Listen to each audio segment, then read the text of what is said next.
Je m'appelle Victoria Cardenas, mais la plupart des gens m'appellent Vicky. À 39 ans, j'ai appris que la vie a un sens de l'humour étrange, surtout en ce qui concerne l'amour et la confiance. Je travaille comme consultante en informatique dans une banlieue tranquille du Midwest, résolvant les catastrophes techniques des autres tout en ne remarquant pas celles qui se jouaient à l'intérieur de mon propre foyer. Brandon Cardenas, mon partenaire depuis 12 ans, avait toujours été le plus charismatique de notre relation. Il travaillait dans le marketing d'entreprise et possédait ce charme naturel qui attirait les gens vers lui.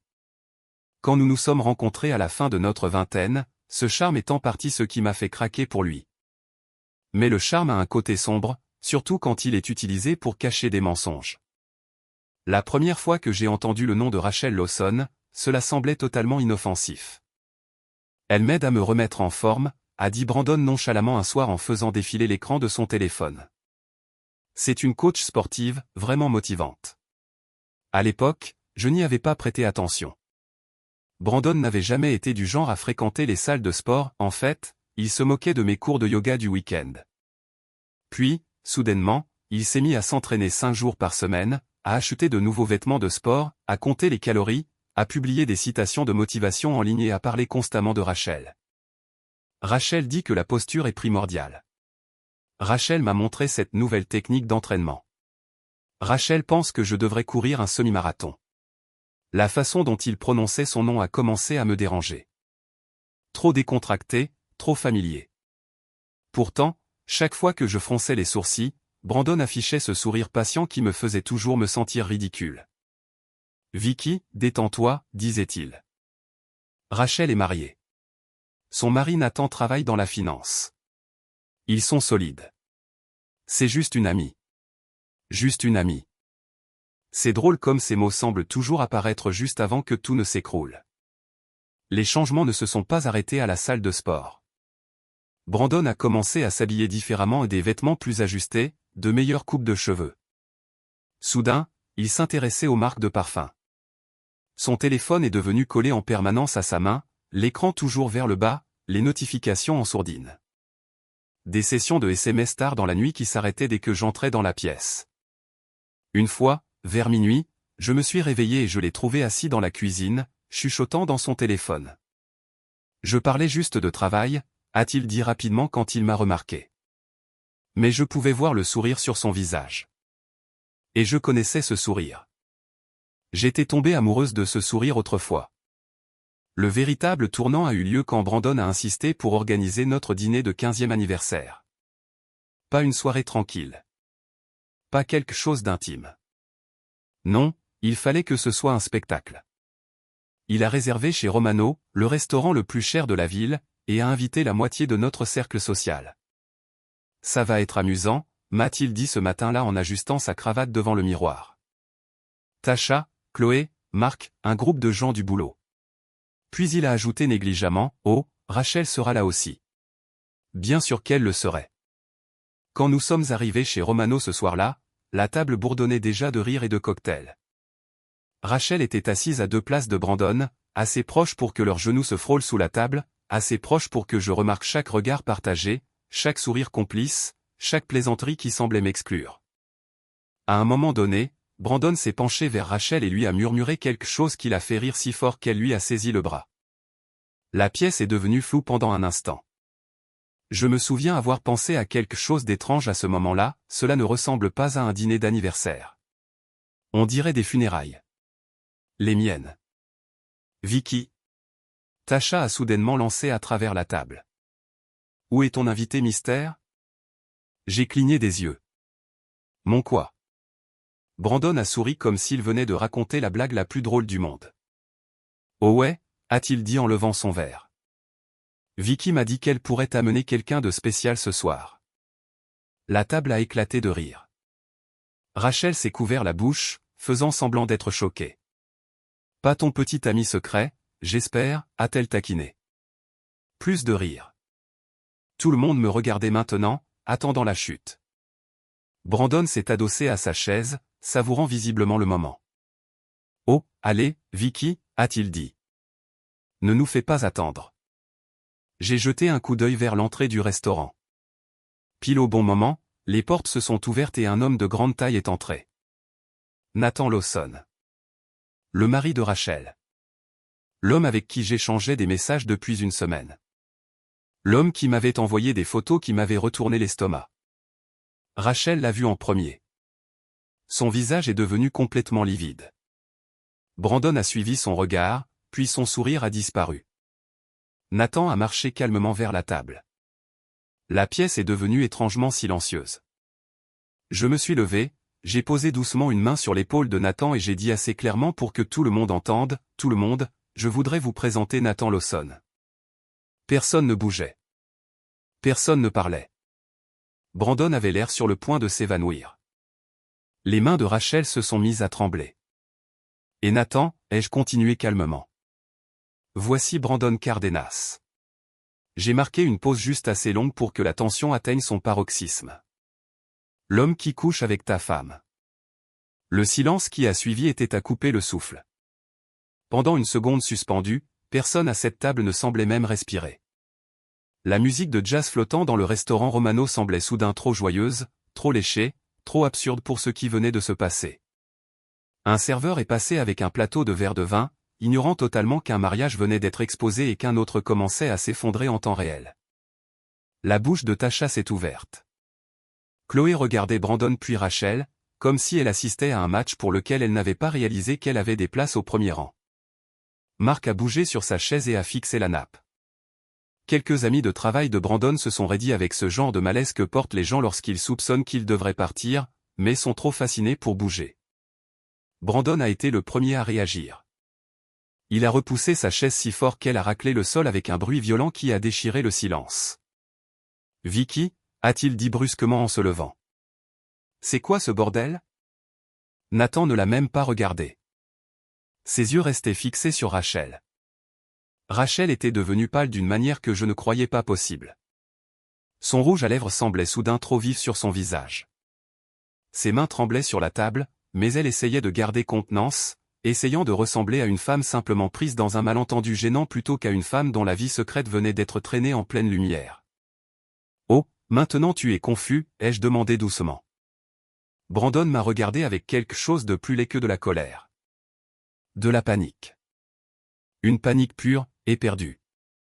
Le genre qui survient quand une personne réalise que l'histoire qu'elle contrôlait soigneusement vient de lui échapper des mains. « Vicky, assieds-toi » a-t-il sifflé. « On ne fait pas ça ici. » Nathan a enfin parlé, sa voix basse est d'une stabilité terrifiante. « Non » a-t-il dit. « Je pense que c'est exactement ici que nous allons le faire. » Il a glissé la main dans la poche de sa veste, a sorti son téléphone et l'a posé sur la table. Sur l'écran se trouvait une photo, Rachel et Brandon dans le miroir d'un hall d'hôtel, la main de Brandon autour de sa taille, Rachel souriant vers lui comme si elle avait oublié le reste du monde. Personne ne riait plus. Personne ne sciait. Rachel a dégluti difficilement. « Nathan, s'il te plaît. »« S'il te plaît quoi ?» a-t-il demandé. « S'il te plaît, ne leur montre pas le reste ?»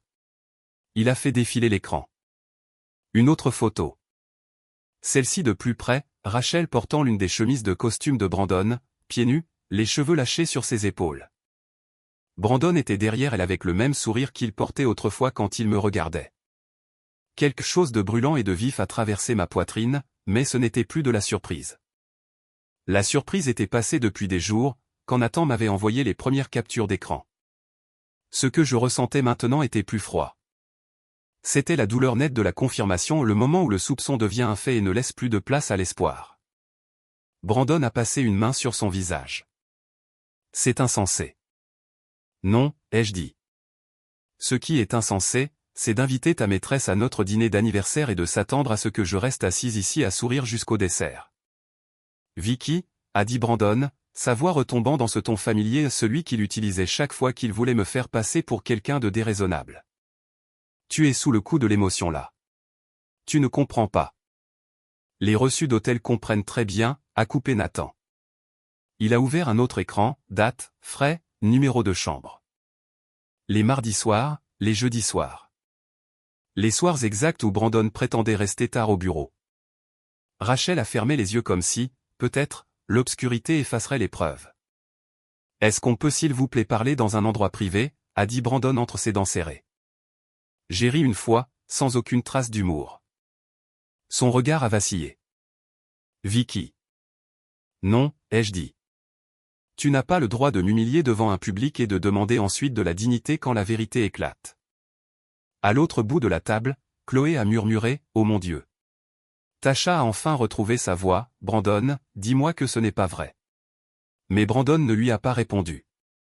Il m'observait, calculant, essayant de décider s'il pouvait encore diriger tout cela vers une issue survivable. Rachel a soudainement tendu la main vers le bras de Nathan. Je peux expliquer. Il s'est dégagé si vite que c'était presque un mouvement de recul. Ne me touche pas, sa main est restée figée dans l'air, puis est retombée lentement. C'est alors que Brandon a fait un pas vers moi. Dans la cuisine, ai-je dit. Il m'a fixé.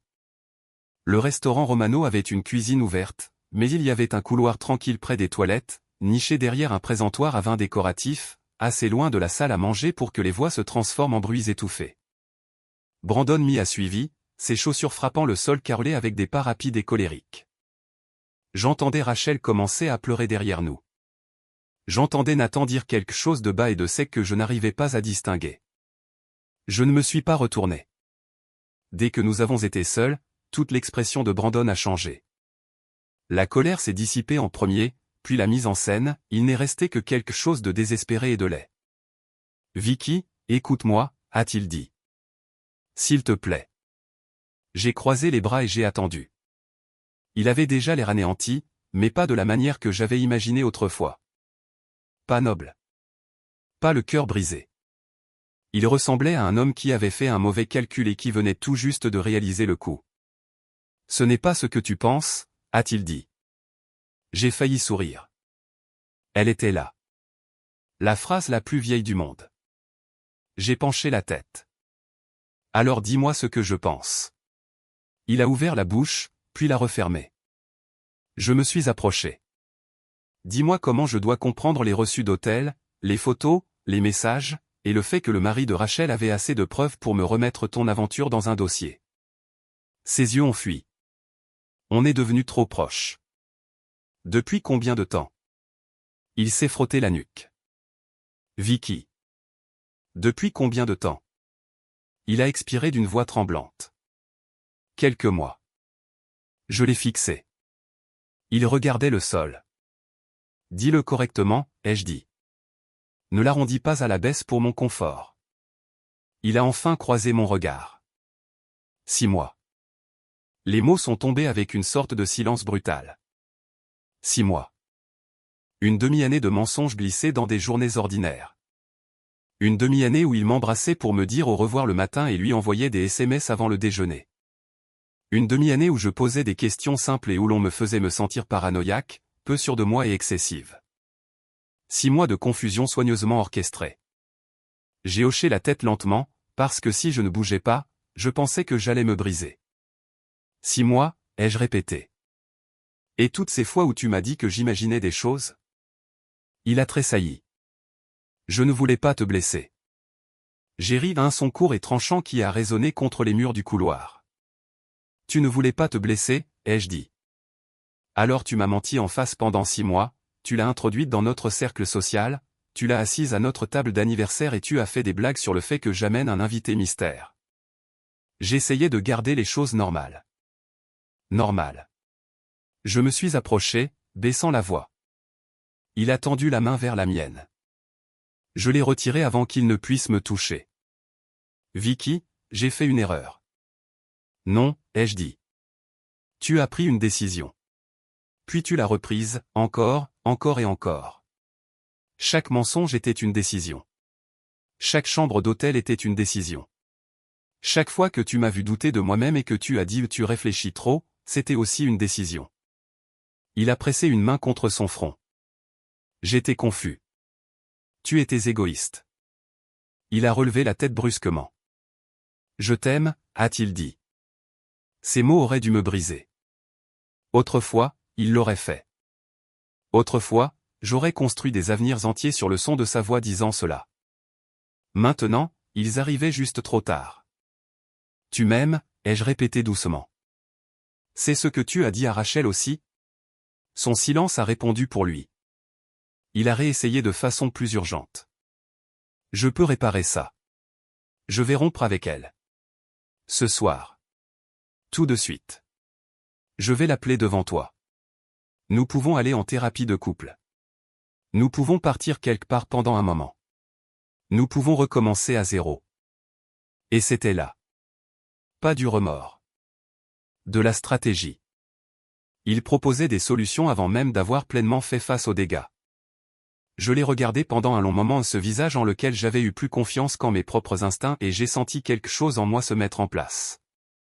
Pas encore la paix, mais une certitude. Nous ne recommençons pas à zéro, ai-je dit. Sa mâchoire s'est contractée. Ne dis pas ça. J'ai déjà parlé à un avocat. Son regard a vacillé. J'ai fait rédiger les documents hier. Il m'a regardé comme si le couloir avait basculé sous ses pieds. Quels documents? J'ai soutenu son regard. Les documents de séparation et de protection des biens, ai-je dit. Il a fait un pas en arrière. Vicky, non. Si. Tu avais déjà prévu ça. J'ai hoché la tête. La douleur sur son visage m'aurait ému autrefois, mais tout ce à quoi je pouvais penser, c'était à quel point cette expression m'était familière.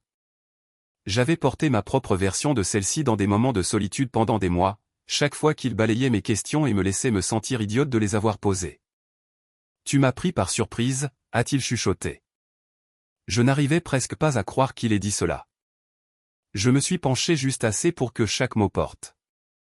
Tu as perdu le droit de me parler de trahison au moment où tu as construit une seconde relation dans mon dos. Il a dégluti avec difficulté. Nous avons une maison, une vie, une histoire. Tu ne peux pas tout jeter à cause d'une seule erreur. Une erreur ne s'enregistre pas à l'hôtel de façon répétée. Son visage s'est alors durci un peu. J'ai vu le changement, la version douce et suppliante de Brandon s'effaçait, et la version plus tranchante et plus froide émergeait. Alors c'est ça, a-t-il dit. Tu vas tout détruire parce que ton orgueil est blessé. Mon orgueil. Elle était là. La reformulation. La subtile traduction de son aventure en ma réaction émotionnelle excessive. J'ai ressenti le vieux réflexe pendant exactement une demi-seconde, cet instinct dangereux de me justifier, de défendre mon droit d'être blessé. Puis il a disparu. Non, ai-je dit calmement. Je mets fin à ce que tu as déjà détruit. Sa bouche s'est serrée. Tu penses que les gens vont prendre ton parti après ce coup d'éclat? Je n'ai rien dit. Il s'est approché, la voix plus basse. Tu as fait une scène devant tout le monde. Tu as amené Nathan ici pour nous piéger. Tu m'as humilié publiquement. J'ai soutenu son regard. Et pourtant, ai-je dit, tu penses toujours que c'est moi qui devrais avoir honte. Il a été le premier à détourner les yeux. Depuis la salle à manger, j'entendais le bruit étouffé d'une chaise, Rachel qui pleurait plus fort maintenant, et la voix de Nathan qui coupait la sienne comme de l'acier. Brandon s'est frotté le visage des deux mains et a parlé sans me regarder. Si tu vas jusqu'au bout, les choses vont devenir laides. Je n'ai pas bougé. Est-ce que tu me menaces? Il a relevé les yeux trop vite. Je t'avertis. Tu ne comprends pas à quel point ça peut mal tourner. Les gens parlent. Les amis choisissent leur camp.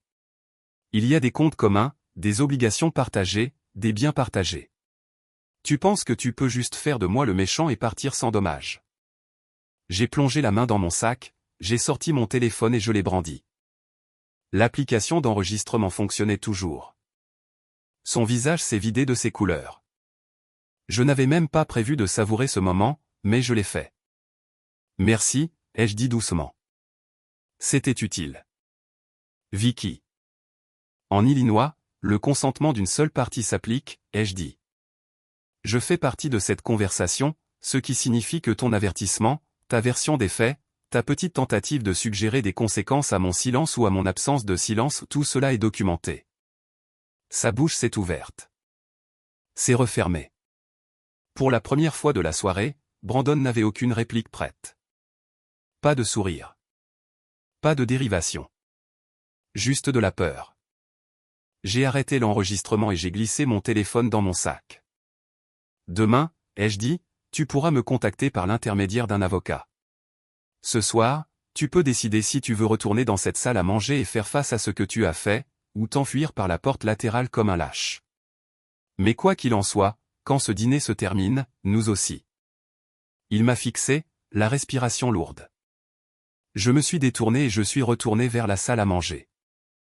Derrière moi, je l'ai entendu prononcer mon nom une fois. Je ne me suis pas arrêté. Quand je suis revenu dans le restaurant, tous les visages se sont tournés vers moi. Rachel était assise avec raideur maintenant, du mascara coulant sous ses yeux. Nathan se tenait à côté de la table, une main appuyée contre le dossier d'une chaise, l'air comme si la colère était la seule chose qui le maintenait debout. Tasha semblait stupéfaite. Marc avait l'air embarrassé d'être simplement en vie. Chloé ne cessait de regarder autour d'elle comme si elle n'arrivait pas à décider s'il s'agissait d'une tragédie ou de commérage. J'ai ramassé mon sac à main sur la chaise.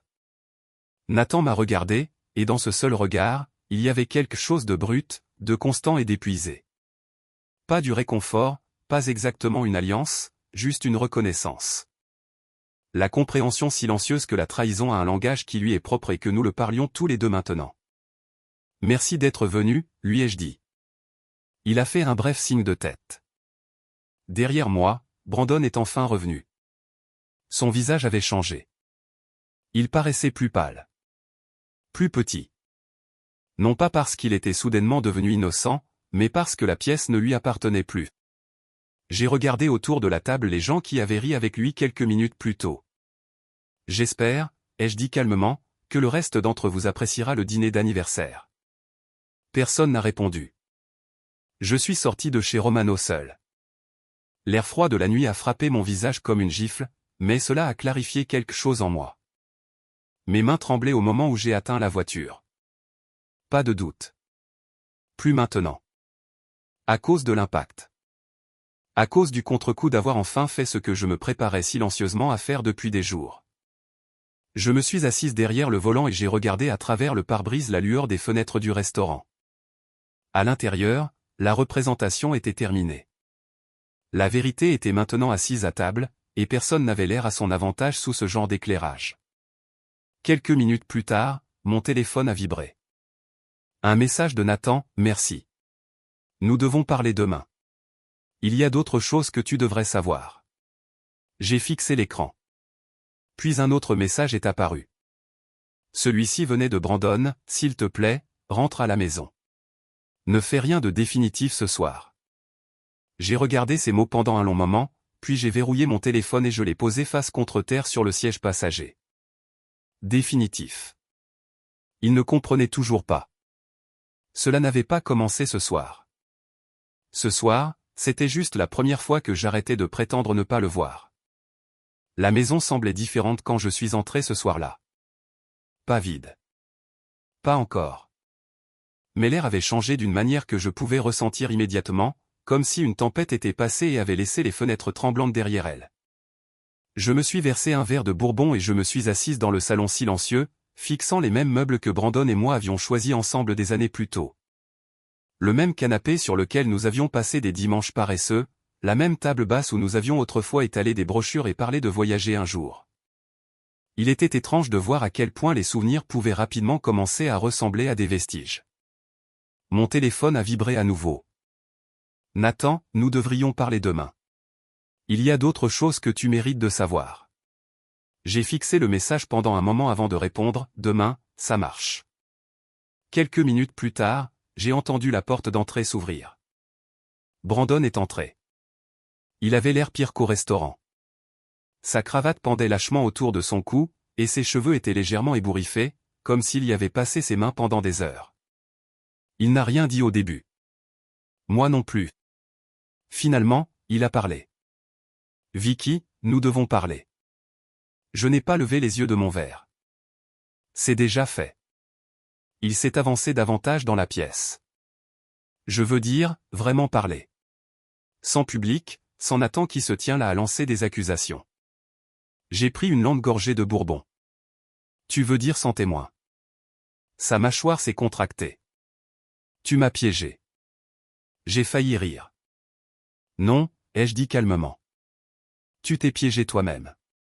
J'ai juste arrêté de te couvrir. Il a commencé à faire les 100 pas comme il le faisait toujours quand il se sentait acculé. Tu m'as humilié ce soir, a-t-il dit. J'ai levé les yeux vers lui à ce moment-là. Cela a frappé plus fort que je ne l'espérais. Il a arrêté de faire les 100 pas. Pendant un instant, il a semblé sincèrement blessé. Est-ce vraiment ainsi que cela se termine, a-t-il demandé doucement. Oui. Le silence s'est étiré entre nous. Puis il a réessayé. Nous sommes ensemble depuis 12 ans. Et pendant la moitié de la dernière année, tu couchais avec quelqu'un d'autre. Ce n'était pas comme ça. C'était exactement comme ça. Il a de nouveau passé une main dans ses cheveux. Rachel et moi. C'est juste arrivé. J'ai posé mon verre. Tu n'arrêtes pas de dire ça, ai-je dit. Comme si tu avais glissé sur une peau de banane et que tu avais atterri dans une chambre d'hôtel. Il n'a pas répondu. Au lieu de cela, il a changé de tactique. Tu surréagis. On y était. La stratégie familière. Minimiser. Recadrer. Détourner. Je me suis adossé à ma chaise. Dis-moi, ai-je dit doucement, comment quelqu'un devrait réagir en découvrant que son partenaire lui ment depuis 6 mois. Il a hésité, puis a haussé les épaules. Les gens surmontent les choses. Non, ai-je dit. Les gens surmontent des erreurs. Ce n'était pas une erreur. Il semblait frustré maintenant. Tu gâches toute notre vie. Non, ai-je dit. Tu l'as fait quand tu as décidé que je ne valais pas la peine d'être honnête avec moi. Pendant un moment, aucun de nous n'a parlé. Puis le ton de Brandon a encore changé. Cette fois, il était plus froid. Si tu vas jusqu'au bout de ce divorce, a-t-il dit lentement, les choses vont devenir compliquées. J'ai senti un calme étrange m'envahir. Est-ce que tu me menaces? J'explique la réalité. Il s'est légèrement penché en avant. Il y a des finances partagées, des obligations communes, des amis mutuels, des relations professionnelles. Tu penses que tu peux simplement tout faire exploser et partir indemne. Je n'ai pas besoin d'être indemne, ai-je dit. J'ai besoin d'honnêteté. Il a secoué la tête. Tu vas le regretter. Peut-être. Mais pas autant que si je restais. Cette nuit-là, Brandon a fait une valise et est parti pour l'appartement de Tasha. Au moment où la porte d'entrée s'est refermée derrière lui, la maison semblait plus légère. Pas plus heureuse, juste plus calme. Le lendemain matin, mon téléphone a explosé. 17 appels manqués. 43 messages textes. La plupart provenant de numéros que je reconnaissais à peine. Que s'est-il passé hier soir? As-tu vraiment tendu une embuscade à Brandon pendant le dîner? Tasha dit que tu as perdu le contrôle. Je me suis frotté les tempes. Le récit avait déjà commencé à changer. Brandon avait toujours été doué pour contrôler une histoire. Mais j'avais quelque chose qu'il n'avait pas, des preuves. À 9 heures du matin, la sonnette a retenti. Par la fenêtre, j'ai vu Brandon debout sur le porche. À côté de lui se tenait un homme de grande taille dans un costume coûteux et une femme tenant un porte-bloc. Avocat. Témoin. J'ai ouvert la porte mais je suis resté dans l'encadrement. Vicky, a dit Brandon avec raideur, voici mon avocat, Robert Shen. Nous sommes ici pour que je puisse récupérer mes affaires. Bien sûr, il se positionnait déjà. Il se préparait déjà à la guerre. Shen s'est avancé poliment. Madame Cardenas, mon client souhaite simplement récupérer ses biens personnels. Nous apprécierions votre coopération. J'ai sorti mon téléphone et j'ai commencé à enregistrer. Bien sûr, ai-je dit. Mais c'est ma maison. Tout sera documenté. Shen a hoché la tête en signe d'approbation. C'est raisonnable. L'expression de Brandon s'est durcie. Pendant l'heure qui a suivi, ils ont circulé dans la maison, ramassant ses affaires. Vêtements. Chaussures. Son ordinateur portable. Quelques articles personnels dans la salle de bain. Mais ensuite, Brandon a essayé de prendre la machine à expresso. Laisse-la, ai-je dit. Nous l'avons achetée ensemble. Avec ma carte, ai-je répondu. Shen a noté quelque chose. Nous traiterons les biens contestés lors des négociations de règlement. Brandon m'a lancé un regard noir. Puis il a tendu la main vers le tableau encadré suspendu au-dessus de la cheminée, celui que nous avions acheté lors de notre lune de miel. Ça reste là, ai-je dit. Nous l'avons acheté ensemble. Avec ma carte, ai-je répété. Chen s'est raclé la gorge. Nous le noterons. La tension dans la pièce était assez épaisse pour s'y étouffer. Quand ils ont enfin terminé, Brandon s'est arrêté près de la porte. Ce n'est pas fini, a-t-il dit doucement. Ça l'est pour moi. Ses yeux se sont durcis. Nous verrons bien. Puis il est parti. 1 heure plus tard, j'ai appelé mon avocate, Margaret Goldstein, une femme avec de l'acier dans la voix et la réputation de démanteler les gens au tribunal. J'attendais ton appel, a-t-elle dit quand elle a décroché. Les nouvelles vont vite. Je m'en doute. J'ai passé l'heure suivante à tout lui envoyer. Les photos d'hôtel. Le message que Nathan m'avait transféré. L'enregistrement du couloir du restaurant. Quand elle m'a rappelé, son ton avait légèrement changé. Ce sont de très bonnes preuves, a-t-elle dit. Et pour Brandon? Il a déjà commencé à prétendre à de la violence émotionnelle. Bien sûr. J'ai soupiré. Est-ce un problème? Non, a-t-elle dit calmement. Pas quand il a admis la liaison sur l'enregistrement. J'ai senti la tension s'évacuer de mes épaules. Mais il va essayer de contrôler le récit socialement, a-t-elle poursuivi. Et tu pourrais envisager de le contrôler en premier. Cette idée m'est restée à l'esprit tout le reste de l'après-midi. Contrôler le récit. Le soir venu, j'étais assise devant mon ordinateur, fixant une publication Facebook vide. Je n'ai pas écrit de diatribe colérique. Je n'ai pas insulté Brandon. J'ai simplement écrit la vérité. Une chronologie claire. Le dîner d'anniversaire. Les preuves fournies par Nathan. La liaison de 6 mois. Les mensonges. Puis j'ai cliqué sur publier. La réaction a été immédiate. Des commentaires ont commencé à apparaître en quelques minutes. Des messages de soutien. Des messages de choc. Quelques sceptiques. Puis Tasha est apparue, il y a 2 versions à chaque histoire. Vicky est allée beaucoup trop loin. Mais d'autres personnes ont commencé à répondre, partageant des choses qu'elles avaient remarquées et des moments où elles avaient vu Brandon et Rachel ensemble, des conversations qu'elles avaient surprises. En 1 heure, le message avait été partagé des dizaines de fois. À minuit, il avait atteint des centaines de personnes dans notre cercle social. Mon téléphone a sonné vers 10 heures. C'était Brandon. J'ai répondu. Comment as-tu pu faire ça, a-t-il exigé. Faire quoi? Détruire ma réputation. Je n'ai rien détruit, ai-je dit calmement. J'ai dit la vérité. Tu gâches ma vie. Tu as gâché ta propre vie quand tu m'as trompé. Silence. Puis sa voix est devenue plus basse. Tu vas le regretter. J'ai raccroché car, au fond de moi, je savais quelque chose que Brandon n'avait pas encore réalisé, les gens peuvent pardonner les erreurs, mais ils pardonnent rarement les mensonges une fois que la vérité devient publique. Et Brandon avait construit toute son histoire sur des mensonges. 2 jours après la publication sur Facebook, les conséquences commençaient à se manifester partout. Au début, c'était de petites choses. Le studio de fitness de Rachel a soudainement fermé pour rénovation. La société de marketing de Brandon a discrètement retiré son nom de la page de direction de leur site web.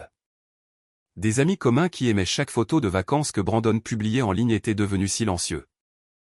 L'histoire circulait dans notre ville plus vite que ce que l'un ou l'autre avait prévu, et contrairement à la version de Brandon, la vérité avait des preuves. Mais le désespoir pousse les gens à faire des choses étranges. 3 jours plus tard, je me suis réveillé pour trouver ma voiture rayée d'un pare-choc à l'autre. La boîte aux lettres au bord du trottoir avait été complètement arrachée de son support, gisant tordu dans l'herbe comme si quelqu'un l'avait frappé avec une batte. Des œufs couvraient la porte d'entrée. Pendant un long moment, je suis resté là à regarder. Une partie de moi n'était même pas surprise. Brandon avait toujours détesté perdre le contrôle. J'ai appelé la police et j'ai déposé un rapport de vandalisme. Ensuite, j'ai installé des caméras de sécurité autour de la propriété. Si quelqu'un voulait faire monter les choses en flèche, je voulais des preuves. Les caméras ont été rentabilisées presque immédiatement. 2 nuits plus tard, à 2h17 du matin, l'une des alertes m'a réveillé. J'ai ouvert l'application sur mon téléphone, et il était là, Brandon. Marchant lentement le long du bord de mon jardin, scrutant la maison comme s'il essayait de me voir à l'intérieur. Mon estomac s'est contracté. J'ai appelé la police. Au moment où les officiers sont arrivés 20 minutes plus tard, Brandon était parti. Mais les caméras avaient tout capturé. L'officier Martinez a regardé les images en haussant les sourcils. « Vous connaissez cet homme ?» a-t-il demandé. « Oui » ai-je dit. « Mon futur ex-mari. » Il a hoché la tête lentement. « Je vous recommande de demander une ordonnance de protection. » Le lendemain matin, Margaret était d'accord. « C'est le moment idéal » a-t-elle dit au téléphone. Cela montre un schéma. Harcèlement, violation de propriété. S'il continue l'escalade, le tribunal ne verra pas cela d'un bon œil. L'audience pour l'ordonnance de protection a été fixée au lendemain après-midi. J'ai tout apporté, les images des caméras, les photos du vandalisme, le rapport de police. Le juge a accordé une ordonnance temporaire immédiatement. Monsieur Cardenas doit rester à au moins 150 mètres de la requérante, de son domicile et de son lieu de travail, a déclaré fermement le juge Williams. Pendant un instant, j'ai pensé que cela mettrait enfin un terme à tout cela. J'ai sous-estimé Brandon. Et Rachel. 3 jours plus tard, mon téléphone a sonné avec un numéro inconnu. Est-ce Victoria Cardenas? Oui. Ici la détective Sarah Chen du département du shérif du comté. Nous avons besoin que vous veniez pour un interrogatoire concernant des allégations de cyberharcèlement et de harcèlement. Mon sang n'a fait qu'un tour. Quelles allégations? Votre ex-partenaire a déposé un rapport affirmant que vous avez piraté ses communications et envoyé des messages de menaces. J'ai fermé les yeux. Bien sûr, s'ils ne pouvaient pas réparer leur réputation, ils allaient essayer de détruire la mienne. Margaret m'a rejointe au bureau du shérif 1 heure plus tard. La détective Chen s'est assise en face de nous dans une petite salle d'interrogatoire grise, feuilletant un dossier. Monsieur Cardenas prétend que vous avez utilisé votre expertise informatique pour accéder à ses comptes de messagerie, voler des données clients et envoyer des messages de menaces à partir de faux comptes. Il mente, ai-je dit immédiatement. Margaret s'est penchée en avant calmement. Ma cliente coopéra pleinement à l'enquête. Et je l'ai fait. Relevé téléphonique. Journaux informatiques. Historique d'accès de chaque système que j'utilise professionnellement. Tout. L'enquête a duré 2 semaines. Puis la détective Chen a appelé. Madame Cardenas, a-t-elle dit, nous n'avons trouvé aucune preuve étayant les allégations portées contre vous. Un soulagement m'a envahi. Mais elle n'avait pas fini.